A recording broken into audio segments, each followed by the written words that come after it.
আজকে দোকানে খুব একটা ভিড় ছিল না। কয়েকজন এসে দেখলো, হেসে বলল, পরে আসবো।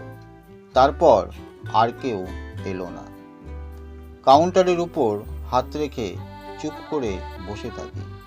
দোকানটা ছোট, কিন্তু এই ছোট্ট জায়গাটার মধ্যে আমার অনেক বড় স্বপ্ন থাকে। অনেকে ভাবে দোকান মানে শুধু বিক্রি আর লাভ, কিন্তু এর ভেতরে থাকে নীরব লড়াই।